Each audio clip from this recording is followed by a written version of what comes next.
Well, hi, everyone. Welcome to SPED Homeschool Conversations. Not much of a conversation tonight. It's just me, but it can be a conversation if you would like to make comments and kind of go along with me on this journey. I'm going to just take you through a little bit of the Nativity story tonight, and we're just going to talk about some encouragement for parents. It feels weird not to have a microphone or an earpiece in and no guest to talk to.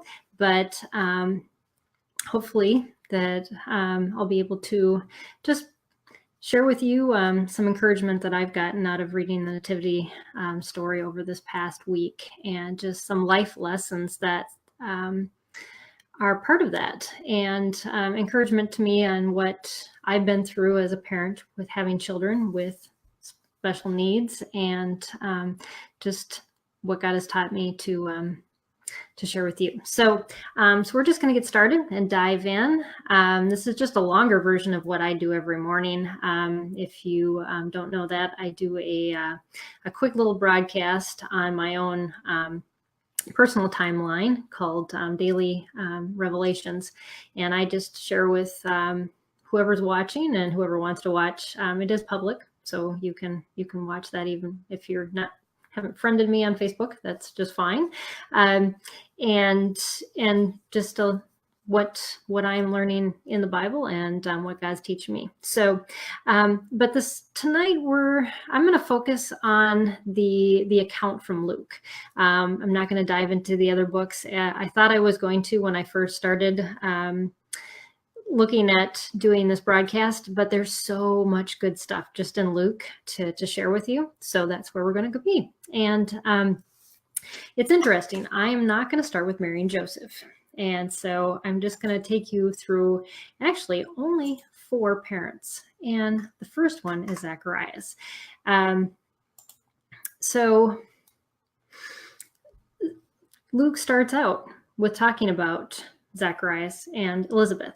And so that's where I'm going to start sharing with you. And you can see there's a nice big list of what Zacharias has to, just some characteristics of his life that I thought were greatly encouraging. The first one was his life choices. And if you read in the book about just the background of Zacharias and Elizabeth, Zacharias was a priest, and he wasn't of the most chosen line like his wife was, who was a descendant of Aaron, but he was still in the priestly line. Yet he and his wife could not have children.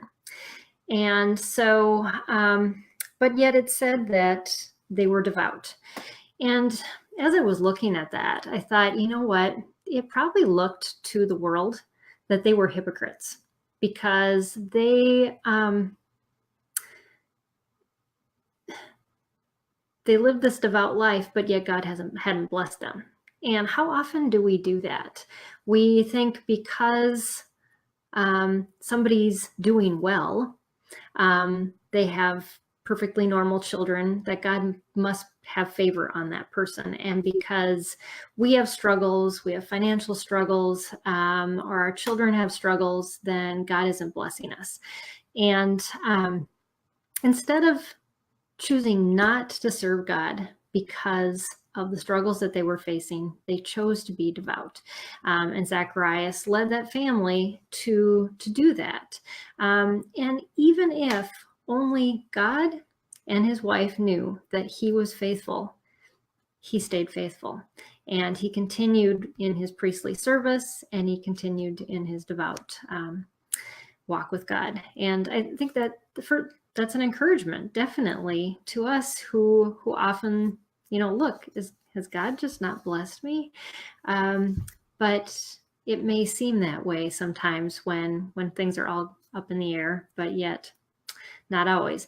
The second thing that Zacharias has to share with us is doubting and fear. No matter how inconceivable the truth was to swallow or believe, Zacharias in the end clung to what the angel told him as the truth, that God's will would overshadow his being old, his wife being old, and the fears that he probably regularly battled with, that he thought, well, is is this really going to come true? And then what's going to happen? And I'll talk a little bit more about that later in Zacharias' life. But,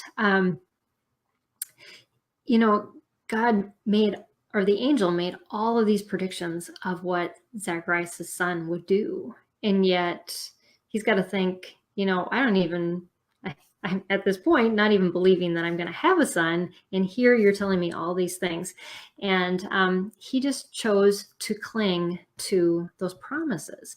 And I know that's the same way with my middle son. Is, we don't see sometimes a lot of evidence right away in our children about what God is going to use them for, what he's going to do with them. And so we kind of give up hope on that child, but we have to keep remembering the things that God has hinted to about that child to us and cling to those. And I know for certain that God really laid on my heart that my middle son would eventually someday speak for him. And I cling to that a lot because I don't see the evidence of that yet. And I don't know what it is. Maybe you have something that, God has really convicted your heart about, one of your children, especially one that really struggles and you don't see any evidence. Just cling to that promise. And that's another thing that Zacharias teaches us. The next thing is struggling with personal imperfections. Zacharias doubted God and he made him mute. So he knew he was not perfect. And everyone around him was kind of wondering, what did this man do, or what did he see that God struck him mute? But in the midst of that, he still kept claiming God's promises and that this was going to come true. And that he did that because in the end, we know that he shared all of this with Elizabeth, and getting my two stories mixed up. But because he was writing those down, I'm sure, so that she could read the things that the angel had conveyed to him, and also that his name would be John, because Elizabeth in the end states, even though Zacharias couldn't state it, that he would be named John.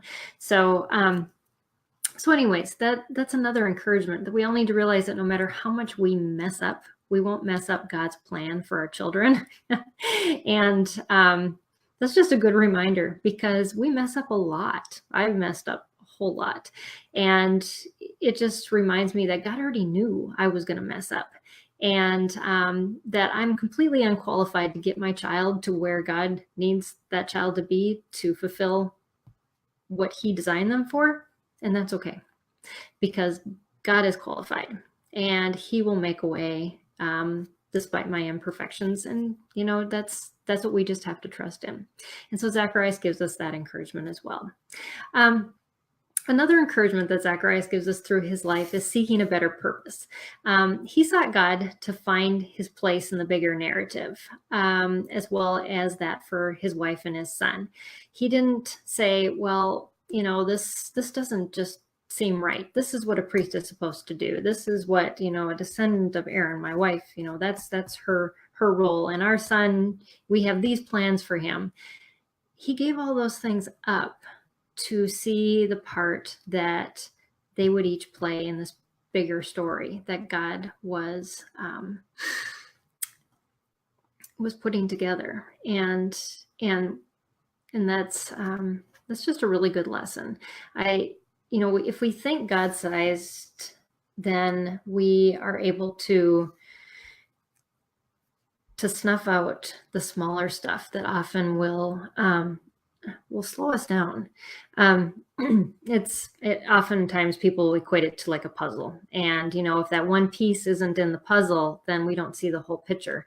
And we can be so focused on our child being the right size or the right fit for where we want them to go. And yet they're uniquely designed. And as a parent of unique children, we got to realize that they are probably one of the most interesting pieces of the puzzle that God is working out, and to find encouragement that that is the best place God has chosen for them, not, a satisfactory outside piece that that just, will fit here because, well, you're just a leftover. That's not it.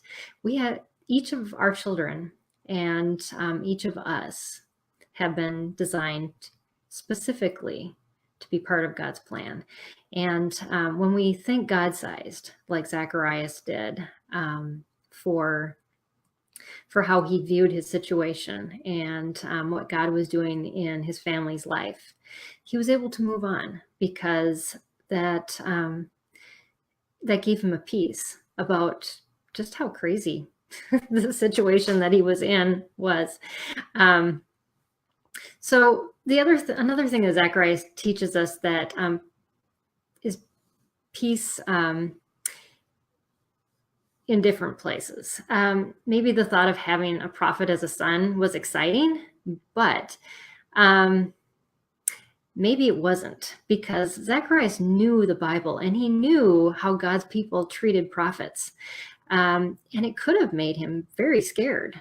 They were alienated, they were estranged, they were socially awkward, and they were misfits when it came to religious circles. And here, Zacharias already knew ahead of time. The angel had told him that your son will be a prophet. Another thing that got me thinking as I was reading this is Zacharias was not a young man. He was having the son at a very late age, and he probably knew that he would never see his son grow up to be who God wanted him to be, and fulfill his destiny. And that probably had to be a really big struggle for him, because he would not be able to see the fulfillment of the promise that he had been given for his son. And we can struggle with that with our own children when they don't fit in, that maybe our children need care for the rest of their lives and we aren't going to be there. And Zacharias gives us encouragement in that area, because God already knows that we may not be there. And he's not making a mistake. It's his part of his plan. And we just have to rest assured that God has that taken care of, that he's going to put things ahead of us to make sure that our children are taken care of, because he loves them greatly.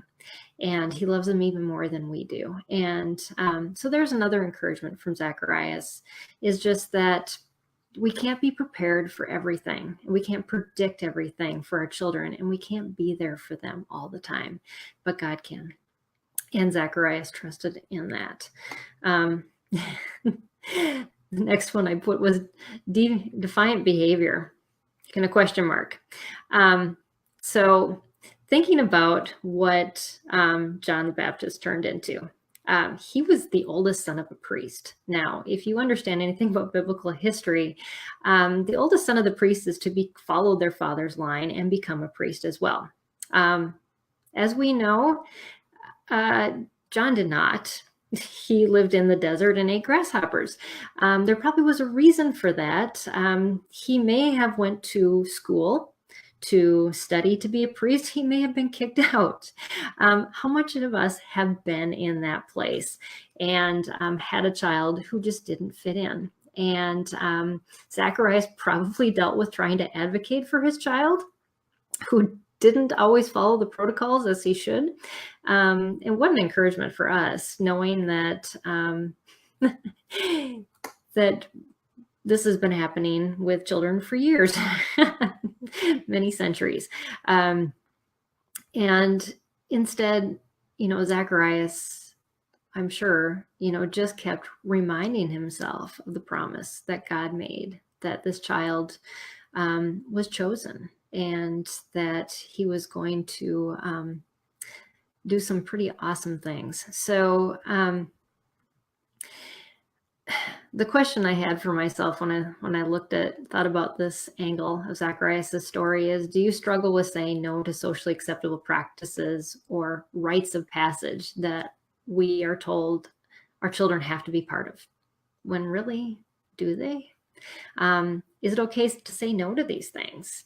And in the end, are we thinking about our obedience to God or our obedience to the world?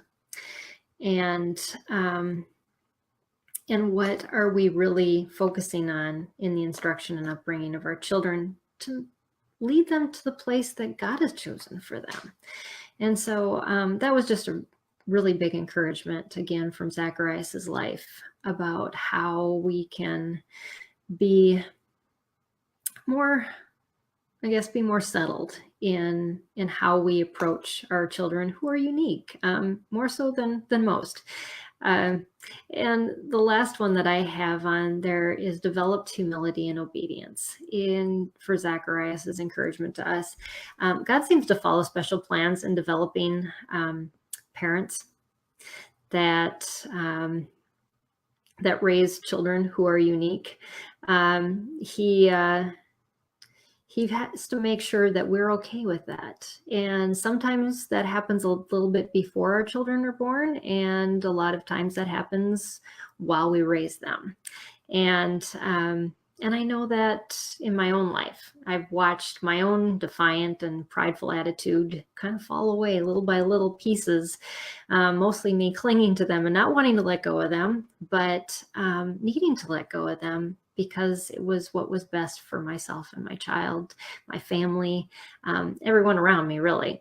But our children have a way, because of their need for us to be real, for us to be pushed just by the way they are, that we see oftentimes stuff in ourselves that parents of normal children don't. And I used to not like that.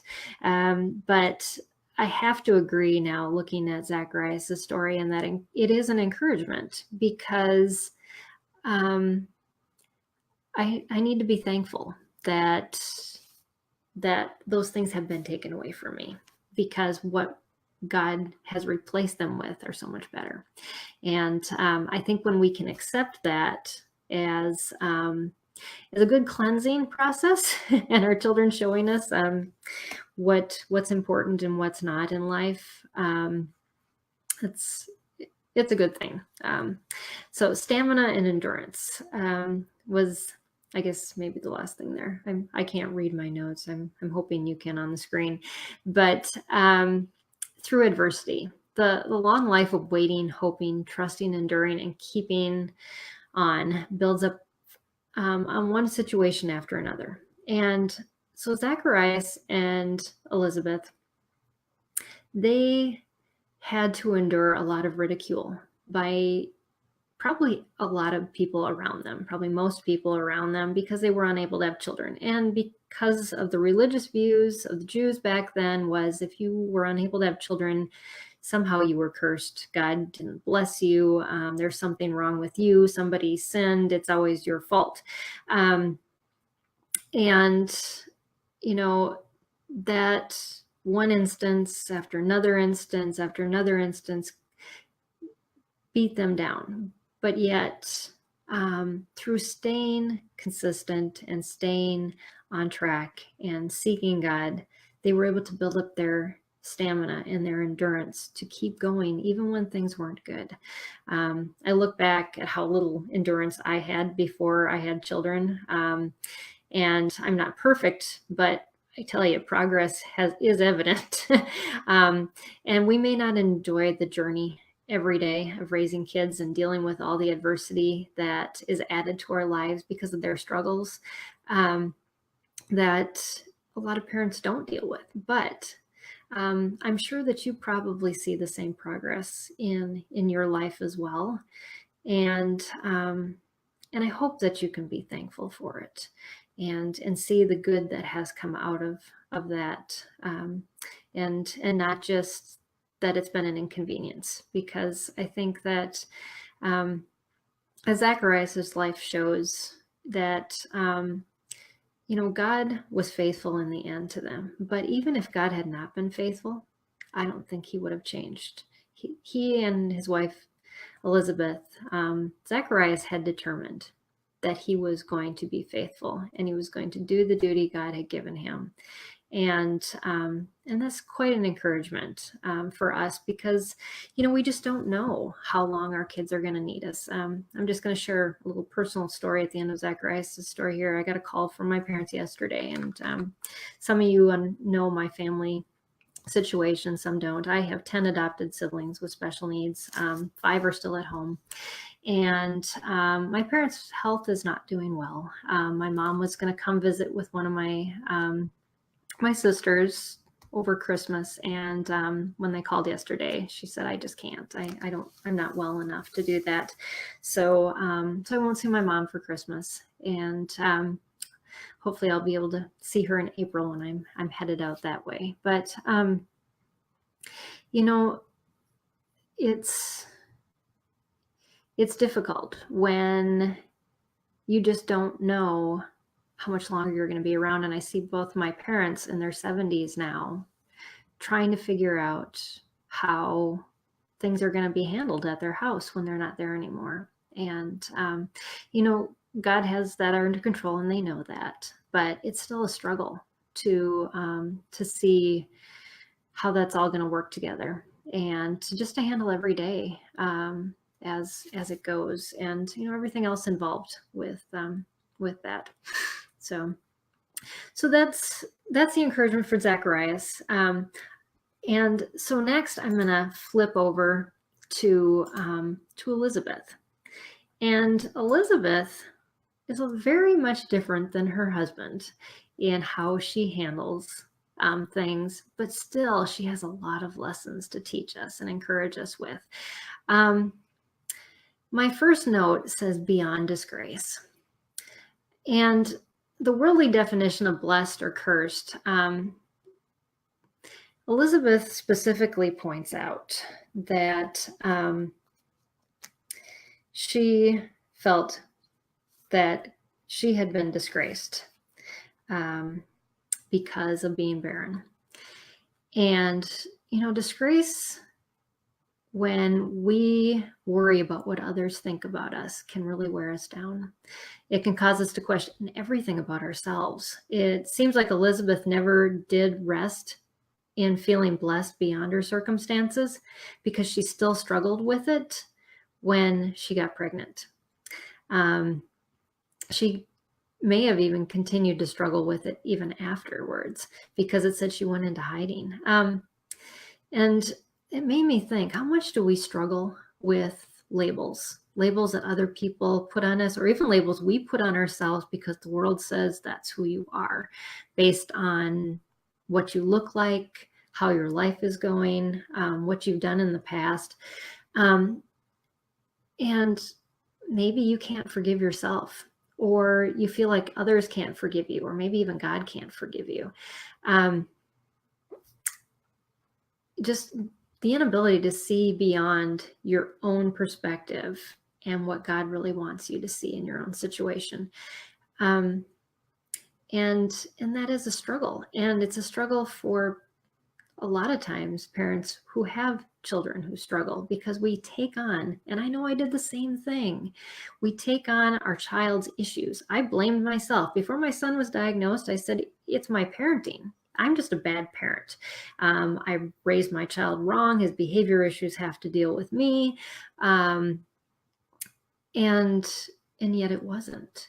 So a lot of times it's just letting go of that need to own up to whatever's going on, and to rest in God's grace instead of the disgrace that we want to cling to so tightly. For what reason? Who knows? We just feel like we deserve it, and so we put it on ourselves, and we carry the baggage around that we don't need to. Another encouragement from Elizabeth, and I'm sorry, Elizabeth was a discourager, but I want to give you the encouragement side of it a lot of times.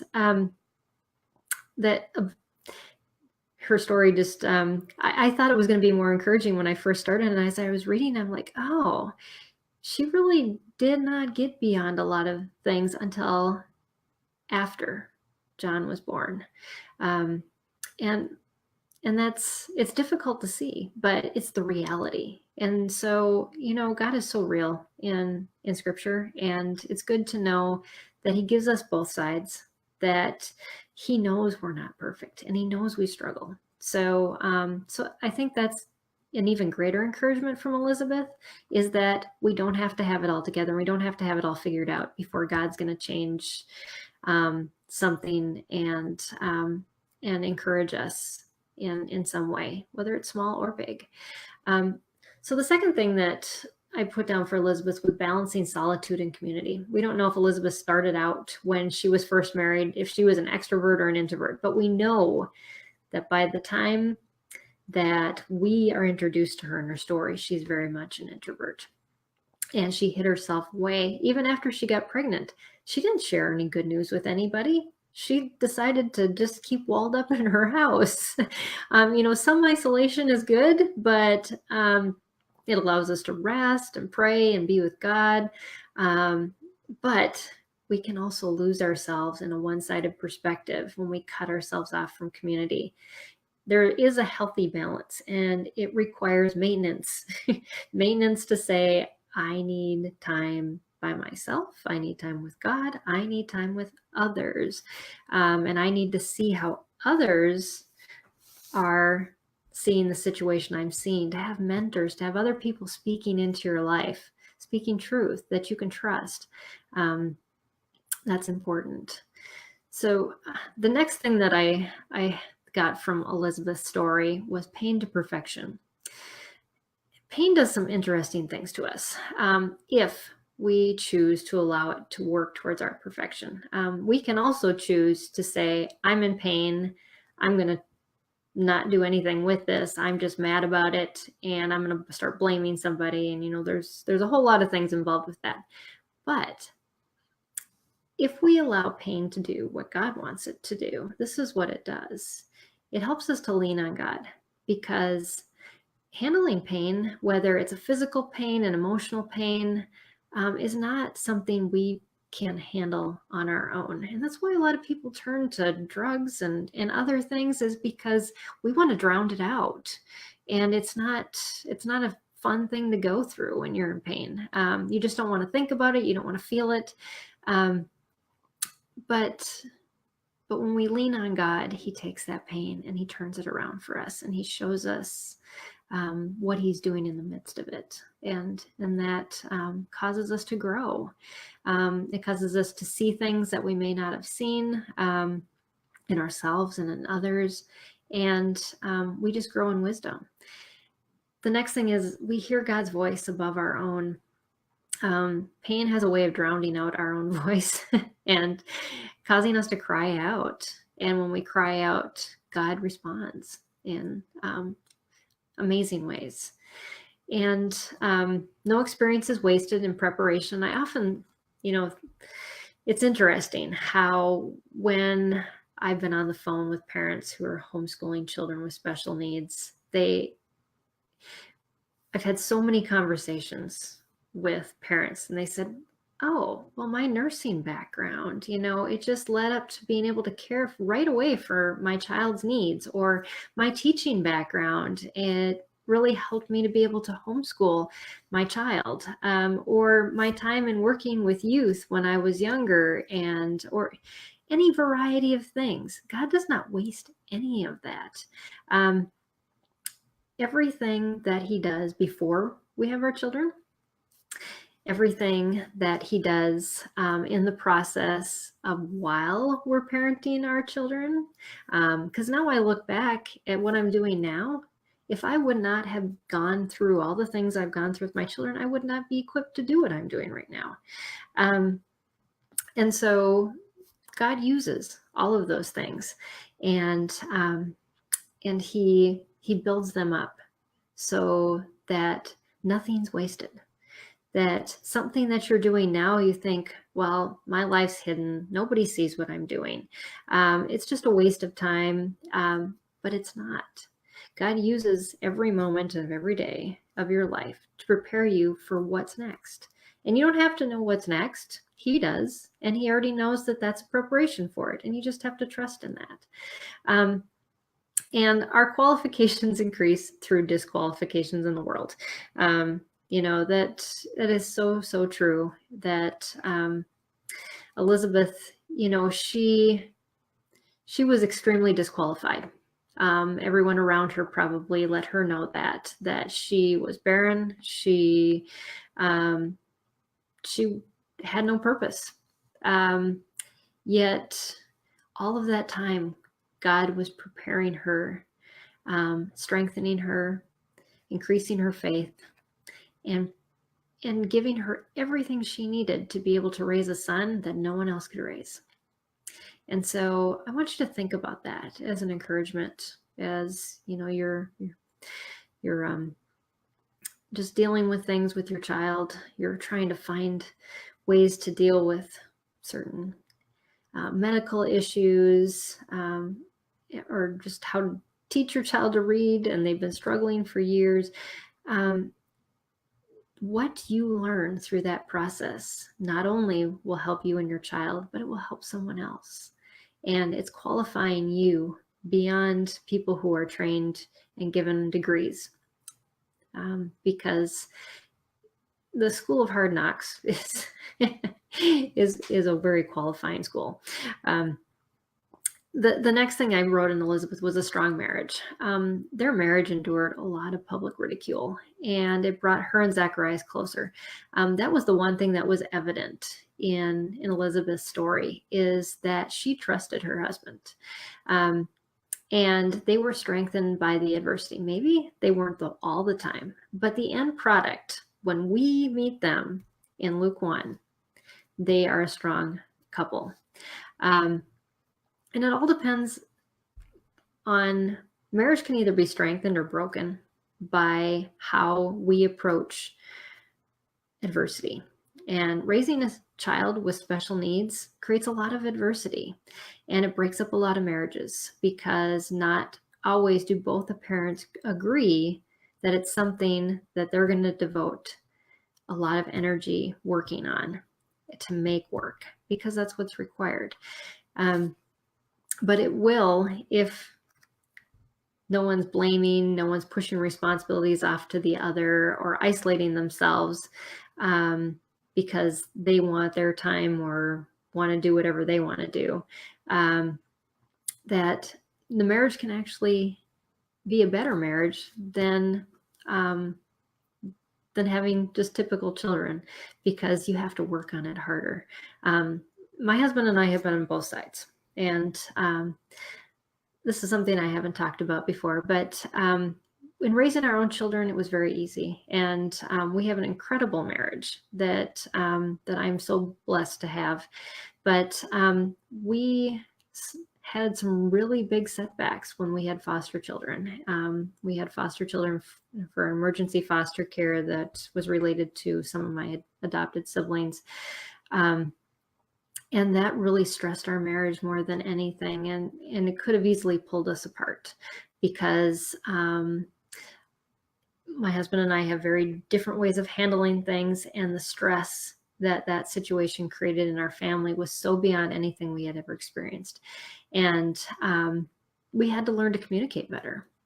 We learned, but just to let you know that no matter how rock solid your marriage can be, it can always be stronger. And special kids give us those stresses that we need to grasp as opportunities to build on our marriage if we both will work together. And that's unfortunately not always the case, and makes it even more difficult when you're a single parent raising a child that struggles. But just know that if you're in that place, that God hasn't abandoned you. And so may that be an encouragement to you as well. And I know there are a lot of you that are in that situation, and that is a hard place to be. So just be encouraged. And I hope this next one, nothing's impossible for God. Elizabeth knew that her pregnancy was a miracle, from an angel appearing in the temple and the Holy Spirit moving her baby in her womb when she met Mary, to probably many more instances that aren't recorded, especially in her parenting experience. I can't imagine parenting a child that was that strong in the Holy Spirit. Both she and Mary had a job cut out for them. But she really knew that God worked miracles. She had seen it with her own eyes, experienced it in her own self.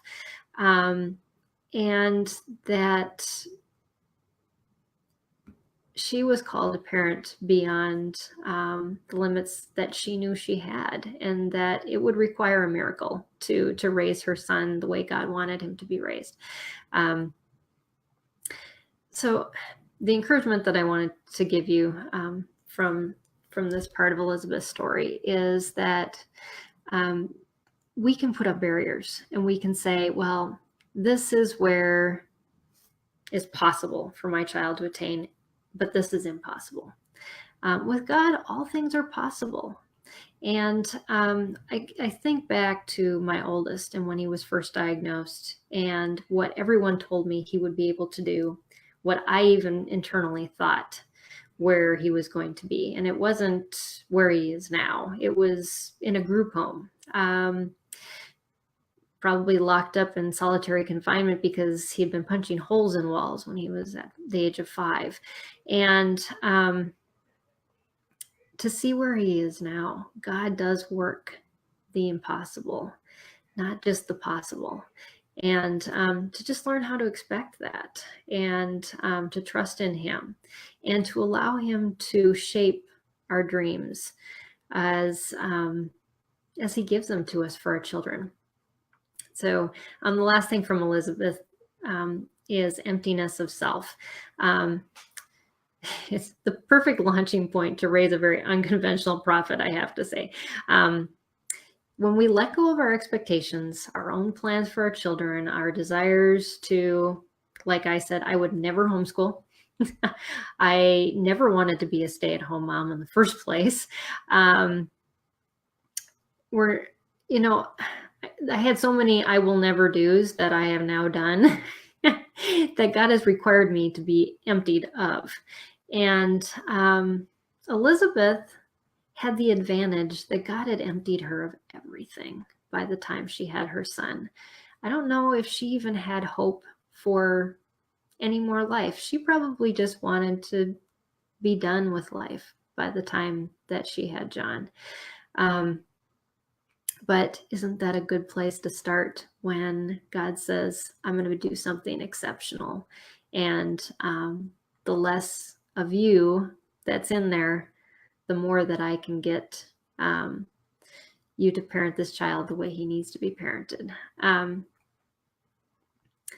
So it's interesting that the one encouragement that Elizabeth had at the end was that there was nothing left of her, and it was all God that was left, and her trusting in him that he was going to take her parenting to the next level. So now we move on to Mary, and it's kind of funny. I don't have as many instances for Mary, and especially for Joseph, but we only got 22 minutes left. So when we are introduced to Mary, we see that when she was approached by the angel to let her know that she was going to be the mother of the Lord, she was perplexed, pondering, and fearful. New situations, changes to life circumstances often leave us feeling like the world has been turned upside down. I know if your child has a diagnosis, that's how most parents will often relate that process. And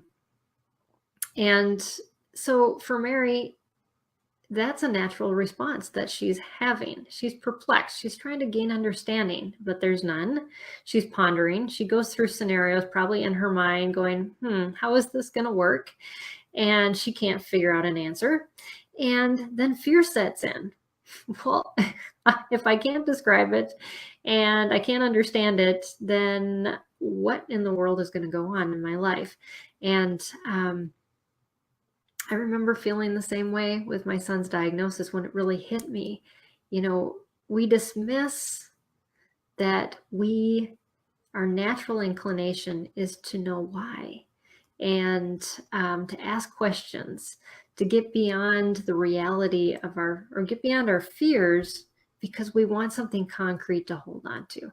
And that's a normal response. It's not a sinful response. If we allow it to consume us, it is. But naturally, we go that way. And over time, our questions lead to better understanding. Our ponderings, they lead us to be open to new things. And our fears should give way to trusting more deeply and allowing ourselves to see beyond the moment that we're in. And so that's an encouragement, I hope, for you, especially if your child has a new diagnosis, that what you're going through is okay. It's normal. And sorting life out is going to take time. And it's okay to ask those questions. It's okay to flip through some things. Just don't stay there. And fortunately, Mary encourages us by not staying there. She then turns to be submissive to God's will, whether she understands it or not. Mary's not a fighter, which allowed her to take the role of what she calls herself as a bondservant of the Lord more easily. God already knew that. He did not pick a fighter for a reason. Yet she did portray the flight side of that, as our natural human response is fight or flight. And she quickly went away to see Elizabeth and seek her wisdom in the country. And so fight or flight, neither is sinful. It's a response. And it's how we're internally wired. These are reactions to life's invaders. And in various solutions, one or the other can be helpful. And we don't want everyone to be the same. It's not that Mary was better because she took things in internally and then took off to go process them, instead of fighting back right away and demanding answers from the angel right away. And so I know I tend to be a fighter, and not always is that a good thing either, because I sometimes will act very irrationally when confronted with something that I feel like is an affront to myself. But I was told by a woman once who said that it was kind of funny. She said, "I don't always agree with you, but if I'm in a battle and I had to pick whose side to be on, I'd be on your side." So, and we do that for our children when we advocate for them.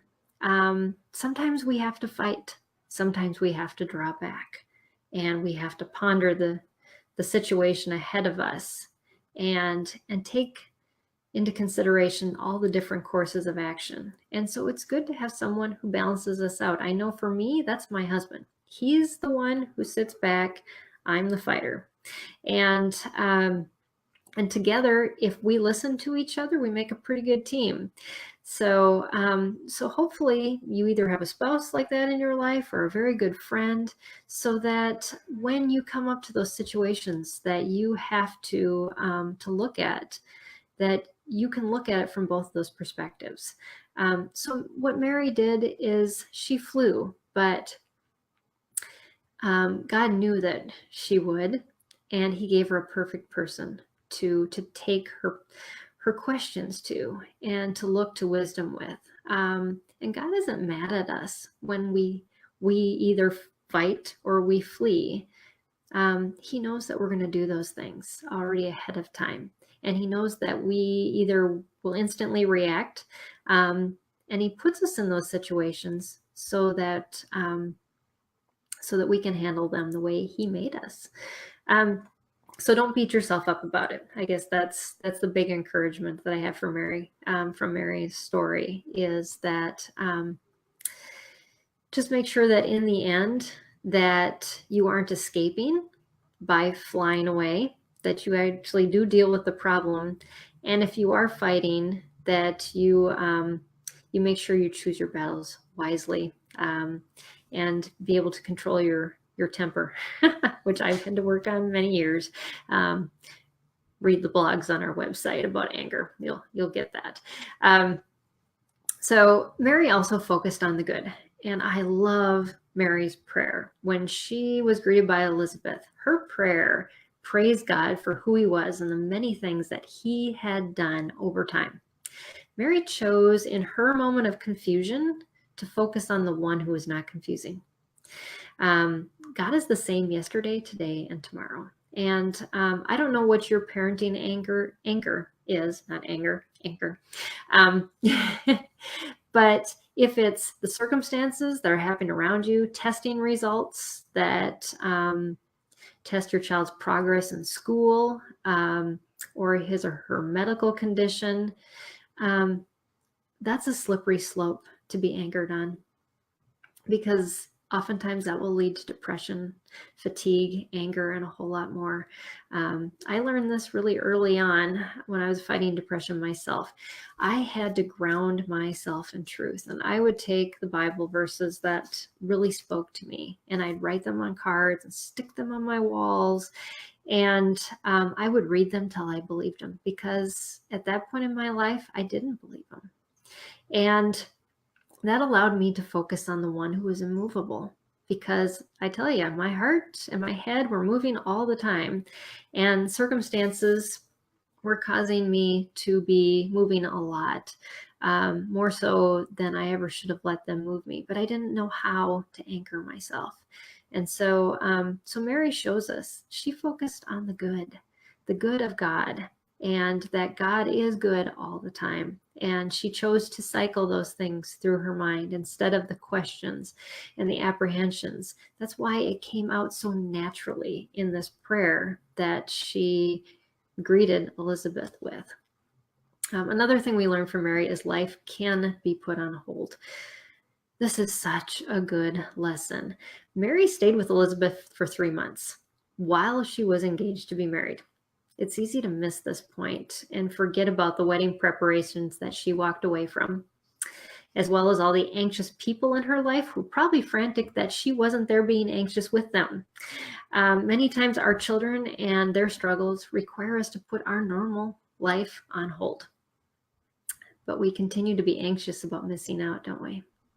And we shouldn't, because we aren't missing out. We are in the moment. We are experiencing what we need to experience. We are doing what we need to do, because that is where our child is. That's where our family is. That's where our life is at that point. And so we're really not putting our life on hold. We're just taking up residence in the now. And we're not letting other things distract us from that. But we can feel really guilty about that, can't we? When we feel like we're not doing what is expected of us. But who's expecting it of us? Is God? No, he allowed us to be in the circumstance. And so it's okay to take time off from life to do life as it really should be done. Another lesson that Mary teaches us is use what you have. When Jesus was born, Mary had what? Cloths and a manger. That's what Luke tells us. And it was enough. Too often we look around at what others are doing, the methods they're using for improving their child, and we completely lose focus about what we have and about what we've been given. When I look back at some of the best things that I have done for my child, it was so much in front of me that if I wouldn't have seen it, I would have tripped over it. But that's just the way God is. He gives us what we need, maybe not what we want. And we can get really discouraged if we spend so much time looking around and running off here and there and trying to get everything that we think we need to solve the problems, to help our child. And yet that distracts us from just using what we have and enjoying the time that we have, because we aren't busy doing all these crazy things. So another encouragement that Mary gives us is treasure what you do have. And I love the fact that after the shepherds visited Mary, the scripture says Mary treasured all these things and pondered them in her heart. Too often we're always looking for more instead of treasuring now. We're looking for what's next instead of savoring, this is special. This time is special. What just happened was so amazing. I've just got to sit in it for a while. And I'm completely guilty of this. I agree that I would have my children so scheduled out and so many things done that I was thinking a week ahead of time and not enjoying the moment I was in at that time. And I've learned to get better at that, but I was raised in a house that's what we did, and we had to have a perfect plan, which, as I realize, never worked to be perfect. It just made me more frustrated that it didn't work. But how much joy has been added into my life by saying, my family's coming, and they're all like pressing on me, what's the menu? What are we doing? I said, well, the grocery store is down the street and we will plan it day by day. And I think that took them all back, because that is not the me that they used to know. But I've realized that when, like last night, my boys wanted to sit up and have a glass of tea, and I really should have been in bed, I stayed up and had a glass of tea with them, or a cup of tea, and it was wonderful just being able to savor that moment. Yes, I did lose some sleep, but you know what? God made that up, because I didn't feel like I needed it today. Maybe I will tomorrow, and maybe I'll make time tomorrow. But just to savor that, those treasured moments that God gives you, and be content with what's right in front of us. That's what's most important, because those are the gifts that God gives us. And our last encouragements come from Joseph. I've only got 3 of them. And that's good, because I don't have a whole lot of time. But Joseph in other scriptures is talked about a whole lot more than in Luke. And so a lot of the things that the other scriptures talk about what Joseph did is not covered in Luke. And like I said, I stuck to the first 2 chapters in Luke, just because that's how much time I had. So the first thing that I wanted to share with you as an encouragement from Joseph was that he was committed. No matter how the situation looked, Joseph was committed to staying with Mary and this baby that God had told him he should be an earthly father too. Tradition gave Joseph every opportunity to walk away, but he desired to do what was right over what was comfortable and socially acceptable. And he wasn't going to leave Mary. He showed that he wasn't the type of person that when the going gets tough, he walked out. And I don't know about you, but there have been some days with my kids where I was ready to walk out, but who do I leave them with? And I stay, you stay committed, and you choose to be committed. And that's a choice that we have to make a lot of times with our children. And it's hard. Those difficult situations, we just want to get up and walk away, but we can't, because those are the children God has given to us. And so the encouragement from Joseph is to stay committed. God will see you through, even in those bad days. The second encouragement from Joseph is faithfulness. He was not only committed to people, but he was committed to God and being faithful and continuing to serve God and follow his commands, even when God may have not answered his prayer to marry someone that wasn't having a baby, all these things. And yet, our prayers aren't always answered the way we want them to be answered, but and our child may not be healed. We may deal with heartache and pain, or even the death of a child, but does that change our faith? And Joseph showed that it didn't change his. He still, in the scriptures, it talks about how he still, when Jesus was ready to be circumcised, they took him to the temple. They followed all the religious practices that they were told to follow, whether he felt that he got the short end of the stick or not. He just chose that God was in control, and that he was going to serve him no matter what the circumstances that he was given to have in his life. The last thing that we have encouragement from Joseph is seeing through others' eyes. When people made observations of their son, Mary and Joseph were said to be amazed. You know, it's really easy to dismiss things about our kids because we can get so focused on where they are, what they can't do, what they're struggling with, you know, and we get so beaten, burdened down by those things. And we often view our children from that perspective. And then comes in a fresh set of eyes who see our children completely different.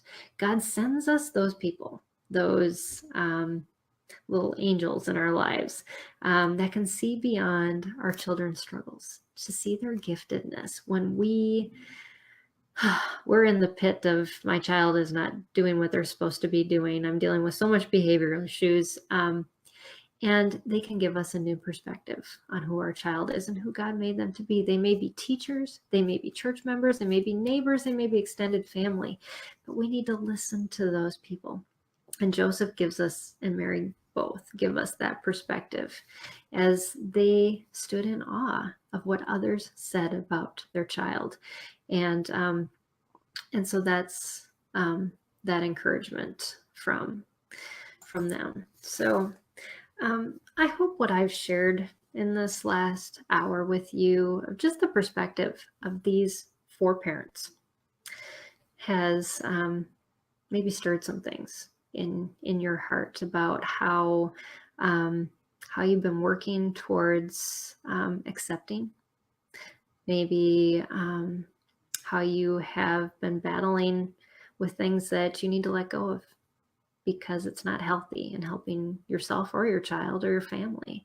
But whatever it is, I just pray that this has been an encouragement to you, especially at Christmas time, with all the sensory things and food allergies. It tends to affect our families a lot more. And so I wanted to spend this hour just really encouraging you that God has something bigger and better planned, and just to take it one day, one moment at a time, and to reflect on each of these parents and some of the lessons that they have to share as you hear the story probably read in church, and over the next week, I hope these points just pop out to you in the weeks to come, maybe months or years.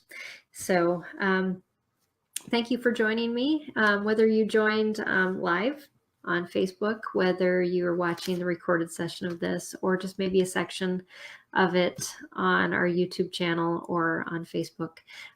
But I just want to thank you for joining us.